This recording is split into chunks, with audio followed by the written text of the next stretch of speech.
Hello everyone, welcome to another video. আৰু এ দেখিছেন ৰাতিপুৱাই হাঁহি ৰামৰ হাঁহি ই অলপ আজিকালি মানে কি হৈছে ৰাতিপুৱা উঠি মানে অকলে অকলে চকু মেলি খেলি থাকে মই পিছতে সাৰ পাওঁ এয়া তাৰ পিছত ৰাতিপুৱাই উঠি পেলাই খাইলো গাখীৰৰ সৈতে কৰ্নফ্লেক্স তাৰ পিছত দুপৰীয়া সাজত এনেকৈ বনালো ডিম আলু পিটিকা যিমানে জিনৰ ঘৰৰ পৰা দূৰত আছো যদিও মানে সেইখিনি খানাই মনত পৰি থাকে তাৰ পিছত এওঁৰ লগত অলপ খেলিলো তাৰ পিছত মোৰ এটা এপইন্টমেন্ট আছিল 8টা বজাত আমি হে খাই বিলি উলালো এপইন্টমেন্টৰ কাৰণে মানে ল্যাবৰেটৰী ব্লাড ওয়াৰ্ক আছে আপোনালোকে যোনে চাই আছে আগৰ ভিডিও তেওঁলোকে জানে যে মোৰ ব্লাডৰ প্ৰবলেম আছে মই এনিমিক হয় আৰু সেই কাৰণে মানে যাৰ মানে ব্লাডৰ লেভেলটো ব্লাডৰলৈ ৰিলেটেড প্ৰবলেম আছে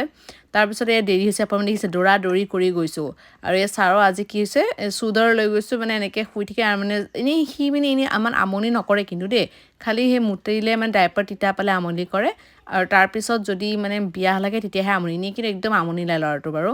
আৰু তাৰ পিছত ব্লাড ওয়াৰ্ক দি মেলি ওলাই আহিলো তাৰ পিছত ইমান ধুনীয়া লাগিছে ন চিনেৰীটো উইন্ডোখন দি তাৰপিছত আহি পেলাই আজি আকৌ মন্দিৰলৈ গ'লো মন্দিৰলৈ গৈ পেলাই দেখিছে নহয় একদম আমাৰ শুই আছে মন্দিৰটো মানে হনুমান মন্দিৰ হয় আৰু ইয়াত বহুত মানুহ আহে আৰু ইমান ধুনীয়া এটা পৰিৱেশ নহয় মানে সন্ধিয়া খামিতে ভাবিছো প্ৰতি সপ্তাহে আমি যামেই 2-3বাৰকে মন্দিৰ আৰু যেহেতু আমাৰ মানুহজনৰ এতিয়া ক্লাছ নাই কি ডিসেম্বৰলৈকে ক্লাছ নাই জানুৱাৰী নতুন সেমিষ্টাৰ পা আছে যেহেতু তে পেৰেন্টেল লিভত আছে সেইকাৰণে আৰু আমি ভাবিছো যিমান পাৰো টাইম স্পেন্ড কৰিম আৰু এনেকৈ কৰি আৰু এই পুষ্পাঞ্জলি দিয়াৰ সময়ত তাৰ পিছত পূজাৰীজনৰ লগত আমাৰ মানে ব্লেচিং দিবলৈ ক'লে পূজাৰীজনক আগবঢ়াই দিলে তেওঁলোকে এনেকৈ সেৱাও কৰিলে আশীৰ্বাদ দিলে আৰু এই চাকচোন ইমান ধুনীয়া পৰিৱেশ তাৰ পৰা প্ৰসাদ খাই মেলি ঘৰ আহি পালো আৰু এইটো ভিডিও চাইছেনে যদি চাব আমাৰ ছাৰৰ নতুন লুক কেনেকুৱা লাগিছে ক'ব